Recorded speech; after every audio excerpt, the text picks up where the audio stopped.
Monday, Tuesday, Wednesday, Thursday, Friday, and Saturday have now passed in review before the reader. The events of each day, its hopes and fears, mortifications and pleasures, have been separately stated, and the pangs of Sunday only now remain to be described and close the week. The Clifton scheme had been deferred, not relinquished, and on the afternoon's crescent of this day it was brought forward again. In a private consultation between Isabella and James, the former of whom had particularly set her heart upon going, and the latter no less anxiously placed his upon pleasing her, it was agreed that, provided the weather were fair, the party should take place on the following morning, and they were to set off very early in order to be at home in good time. The affair thus determined and Thorpe's approbation secured, Catherine only remained to be apprised of it. She had left them for a few minutes to speak to Miss Tilney. In that interval the plan was completed, and as soon as she came again her agreement was demanded. But instead of the gay acquiescence expected by Isabella, Catherine looked grave, was very sorry, but could not go. The engagement which ought to have kept her from joining in the former attempt would make it impossible for her to accompany them now. She had that moment settled with Miss Tilney to take their proposed walk tomorrow. It was quite determined, and she would not upon any account retract. But that she must and should retract was instantly the eager cry of both the Thorpes. They must go to Clifton tomorrow. They would not go without her. It would be nothing to put off a mere walk for one day longer, and they would not hear of a refusal. Catherine was distressed, but not subdued. "Do not urge me, Isabella. I'm engaged to Miss Tilney. I cannot go." This availed nothing. The same arguments assailed her again. She must go. She should go, and they would not hear of a refusal. It would be so easy to tell Miss Tilney that you had just been reminded of a prior engagement, and must only beg to put off the walk till Tuesday. No, it would not be easy. I could not do it. There has been no prior engagement. But Isabella became only more and more urgent, calling on her in the most affectionate manner, addressing her by the most endearing names. She was sure her dearest, sweetest Catherine would not seriously refuse such a trifling request to a friend who loved her so dearly. She knew her beloved Catherine to have so feeling a heart, so sweet a temper, to be so easily persuaded by those she loved. But all in vain. Catherine felt herself to be in the right, and though pained by such tender, such flattering supplication, could not allow it to influence her. Isabella then tried another method. She reproached her with having more affection for Miss Tilney, though she had known her so little a while, than for her best and oldest friends, with being grown cold and indifferent, in short, towards herself.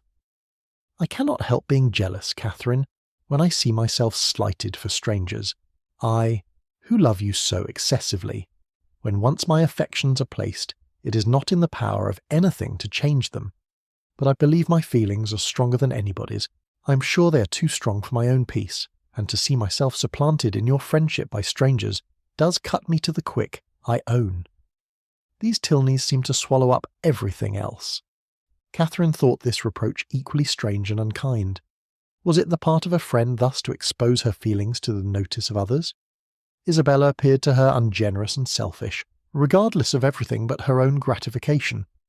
These painful ideas crossed her mind, though she said nothing. Isabella, in the meanwhile, had applied her handkerchief to her eyes, and Morland, miserable at such a sight, could not help saying, "Nay, Catherine, I think you cannot stand out any longer now. The sacrifice is not much, and to oblige such a friend, I shall think you quite unkind if you still refuse." This was the first time of her brother's openly siding against her, and anxious to avoid his displeasure, she proposed a compromise. If they would only put off their scheme till Tuesday, which they might easily do, as it depended only on themselves, she could go with them, and everybody might then be satisfied. But no, was the immediate answer. That could not be, for Thorpe did not know that he might not go to town on Tuesday. Catherine was sorry, but could do no more, and a short silence ensued, which was broken by Isabella, who in a voice of cold resentment said, "Very well, then there is an end of the party. If Catherine does not go, I cannot. I cannot be the only woman. I would not upon any account in the world do so improper a thing." "Catherine, you must go," said James. "But why cannot Mr. Thorpe drive one of his other sisters? I dare say either of them would like to go." "Thank ye," cried Thorpe, "but I did not come to Bath to drive my sisters about and look like a fool. No, if you do not go, me if I do. I only go for the sake of driving you." That is a compliment which gives me no pleasure." But her words were lost on Thorpe, who had turned abruptly away. The three others still continued together, walking in a most uncomfortable manner to poor Catherine. Sometimes not a word was said, sometimes she was again attacked with supplications or reproaches, and her arm was still linked within Isabella's, though their hearts were at war. At one moment she was softened, at another irritated, always distressed, but always steady. "I did not think you had been so obstinate, Catherine," said James. "You are not used to be so hard to persuade. You once were the kindest, best-tempered of my sisters." "I hope I'm not less so now," she replied very feelingly. "But indeed I cannot go. If I am wrong, I am doing what I believe to be right." "I suspect," said Isabella in a low voice, "there is no great struggle." Catherine's heart swelled. She drew away her arm, and Isabella made no opposition. Thus passed a long 10 minutes, till they were again joined by Thorpe, who, coming to them with a gayer look, said, "Well, I have settled the matter, and now we may all go tomorrow with a safe conscience. I have been to Miss Tilney and made your excuses." "You have not!" cried Catherine. "I have, upon my soul. Left her this moment. Told her you had sent me to say that, having just recollected a prior engagement of going to Clifton with us tomorrow, you could not have the pleasure of walking with her till Tuesday. She said very well, Tuesday was just as convenient to her. So there is an end of all our difficulties. A pretty good thought of mine, hey?" Isabella's countenance was once more all smiles and good humour, and James too looked happy again. "A most heavenly thought indeed. Now, my sweet Catherine, all our distresses are over. You are honourably acquitted, and we shall have a most delightful party." "This will not do," said Catherine. "I cannot submit to this. I must run after Miss Tilney directly and set her right." Isabella, however, caught hold of one hand, Thorpe of the other, and remonstrances poured in from all three. Even James was quite angry. When everything was settled, when Miss Tilney herself said that Tuesday would suit her as well, it was quite ridiculous, quite absurd to make any further objection. "I do not care. Mr. Thorpe had no business to invent any such message. If I had thought it right to put it off, I could have spoken to Miss Tilney myself. This is only doing it in a ruder way, and how do I know that Mr. Thorpe has— He may be mistaken again, perhaps. He led me into one act of rudeness by his mistake on Friday. Let me go, Mr. Thorpe. Isabella, do not hold me." Thorpe told her it would be in vain to go after the Tilneys. They were turning the corner into Brock Street when he had overtaken them, and were at home by this time. "Then I will go after them," said Catherine. "Wherever they are, I will go after them. It does not signify talking. If I could not be persuaded into doing what I thought wrong, I never will be tricked into it." And with these words she broke away and hurried off. Thorpe would have darted after her, but Morland withheld him. Let her go, if she will go. She is as obstinate as— Thorpe never finished the simile, for it could hardly have been a proper one. Away walked Catherine in great agitation, as fast as the crowd would permit her, fearful of being pursued, yet determined to persevere. As she walked, she reflected on what had passed. It was painful to her to disappoint and displease them, particularly to displease her brother, but she could not repent her resistance. Setting her own inclination apart, to have failed a second time in her engagement to Miss Tilney, to have retracted a promise voluntarily made only 5 minutes before, and on a false pretence too, must have been wrong. She had not been withstanding them on selfish principles alone. She had not consulted merely her own gratification. That might have been ensured in some degree by the excursion itself, by seeing Blaise Castle. No, she had attended to what was due to others, and to her own character and their opinion. Her conviction of being right, however, was not enough to restore her composure. Till she had spoken to Miss Tilney she could not be at ease, and quickening her pace when she got clear of the crescent, she almost ran over the remaining ground till she gained the top of Milsom Street.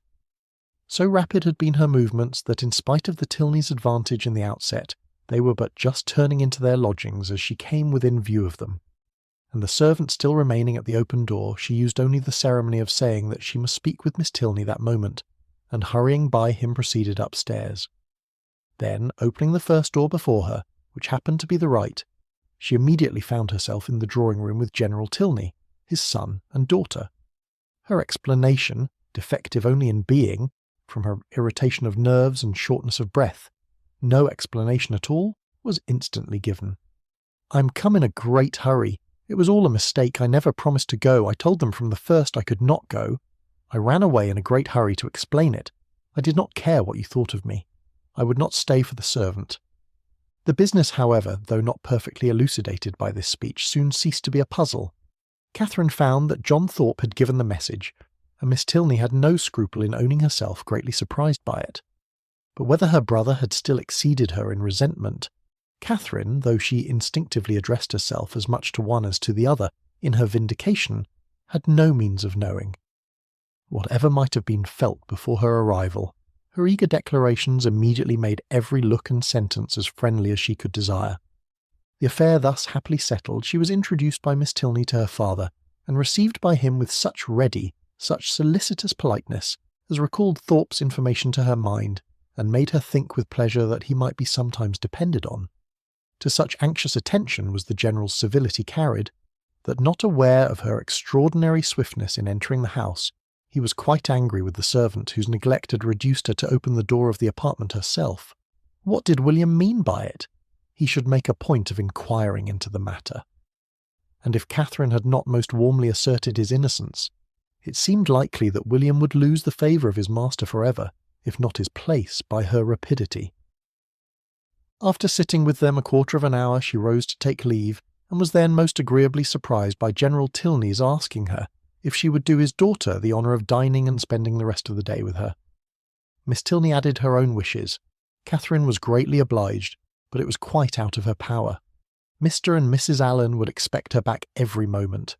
The General declared he could say no more. The claims of Mr. and Mrs. Allen were not to be superseded, but on some other day he trusted, when longer notice could be given, they would not refuse to spare her to her friend.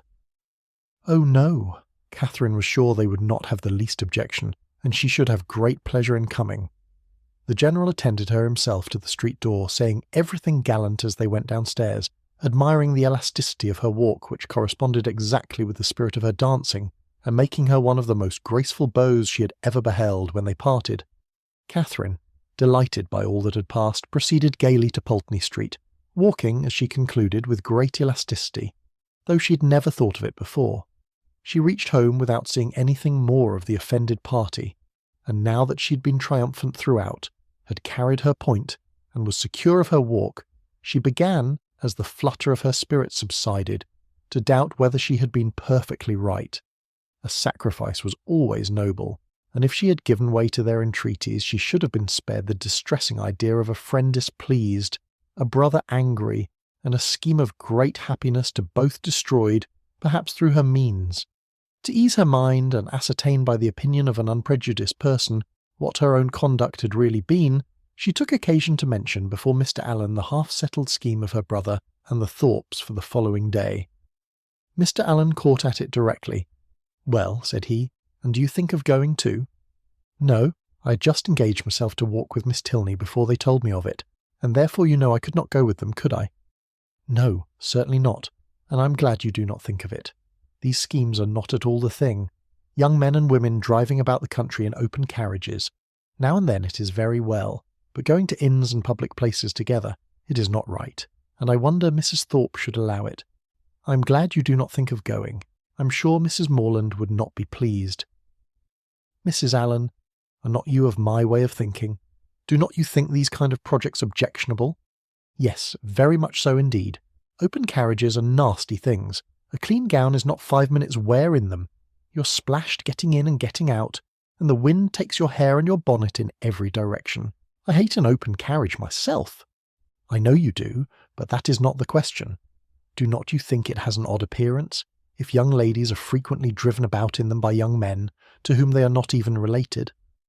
"Yes, my dear, a very odd appearance indeed. I cannot bear to see it." "Dear madam," cried Catherine, "then why did not you tell me so before? I am sure if I had known it to be improper, I would not have gone with Mr. Thorpe at all, but I always hoped you would tell me, if you thought I was doing wrong. And so I should, my dear, you may depend on it, for as I told Mrs. Morland at parting, I would always do the best for you in my power, but one must not be over-particular. Young people will be young people, as your good mother says herself. You know I wanted you, when we first came, not to buy that sprigged muslin, but you would. Young people do not like to be always thwarted. But this was something of real consequence. and I do not think you would have found me hard to persuade. As far as it has gone hitherto, there is no harm done, said Mr. Allen, and I would only advise you, my dear, not to go out with Mr. Thorpe any more. That is just what I was going to say, added his wife. Catherine, relieved for herself, felt uneasy for Isabella, and after a moment's thought, asked Mr. Allen whether it would not be both proper and kind in her to write to Miss Thorpe, and explain the indecorum of which she must be as insensible as herself, for she considered that Isabella might otherwise perhaps be going to Clifton the next day, in spite of what had passed. Mr. Allen, however, discouraged her from doing any such thing. You had better leave her alone, my dear. She's old enough to know what she's about, and if not, has a mother to advise her. Mrs. Thorpe is too indulgent beyond a doubt. But however, you had better not interfere. She and your brother choose to go, and you will be only getting ill will. Catherine submitted, and though sorry to think that Isabella should be doing wrong, felt greatly relieved by Mr. Allen's approbation of her own conduct, and truly rejoiced to be preserved by his advice from the danger of falling into such an error herself.